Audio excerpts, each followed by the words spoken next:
తండ్రి అయిన దేవుని నుండియు ప్రభువైన యేసుక్రీస్తు నుండియు కృపా సమాధానములు మీకు కలుగునుగాక. ఈరోజు దేవుడు తన పరిశుద్ధ గ్రంథములో నుండి మనకు అనుగ్రహించిన నేటి దేవుని వాగ్దానము ద్వితీయోపదేశకాండము 2వ అధ్యాయము 7వ వచనం. నీ దేవుడైన యెహోవా నీకు తోడైయున్నాడు, నీకేమీయూ తక్కువ కాదు అని దేవుడు మనతో మాట్లాడుతున్నాడు. నా ప్రియ క్రైస్తవ సహోదరీ సహోదరులారా, దేవుడు నాతో ఉన్నాడు కదా, అయినా నేను కోరుకున్నవెందుకు జరగట్లేదు?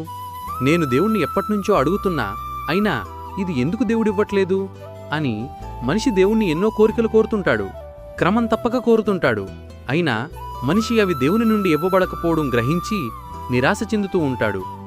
నా ప్రియ క్రైస్తవ సహోదరీ సహోదరులారా, దేవుడు ఆయన చిత్తమునకు వ్యతిరేకముగా ఉన్న నీ కోరికలను తీర్చకపోవచ్చు, గాని నీకు అవసరమైన దేనినీ తక్కువ చేయడు. ఆయన తోడు నీకు దేనినీ లోటు చేయదని గ్రహించి దేవుని కృపలో విశ్వాసముతో ముందుకు సాగుము. అట్టి కృప దేవుడు మనందరికీ దయచేయునుగాక. ఆమేన్.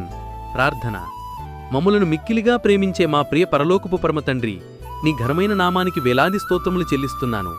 గడిచిన ఉదయకాలం మొదలుకొని నేటి ఈ ఉదయకాలం వరకు కాచి కాపాడి మమ్ములను ఎంతవరకు సజీవుల లెక్కలో ఉంచి సజీవుడమైన మిమ్మల్ని స్తుతించడానికి మరొక నూతన దినాన్ని మాకు ప్రసాదించినందుకై మీకు కోట్ల కొలది కృతజ్ఞతాస్తుతులు స్తోత్రములు చెల్లిస్తున్నాను.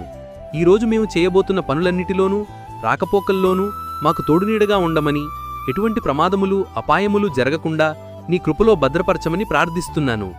అనేకులు అనేక రకములైన వ్యాధి బాధ బలహీనతలతో ఎంతో వేదన అనుభవిస్తున్నారు ప్రభువా. వారందరినీ మీ గాయపడిన హస్తంతో ముట్టి వారికి సంపూర్ణమైన స్వస్థత అనుగ్రహించమని ప్రార్థిస్తున్నాను. ప్రతి ఒక్కరి కుటుంబాల్లో క్షేమాభివృద్ధిని నెమ్మదిని దయచేయమని, వారి కుటుంబాల్లో ఎటువంటి మేలులు అవసరతలు అక్కరలు ఉన్నాయో సమస్తము గుర్తెరిగిన దేవా, వాటన్నిటినీ మీరే తీర్చమని ప్రార్థిస్తున్నాను. ప్రతి ఒక్కరినీ పేరుపేరునా దీవించి కరుణించి కాపాడి నీ కృపలో భద్రపరచమని నజరేయుడైన యేసయ్య నామంలో ప్రార్థించి స్తుతించి వేడుకొనుచున్నాను మా పరలోక పరమతండ్రి. ఆమేన్. దేవుని కృప, ఆయన కాపుదల సదాకాలం మీకు తోడే నడిపించునుగాక. ఆమేన్.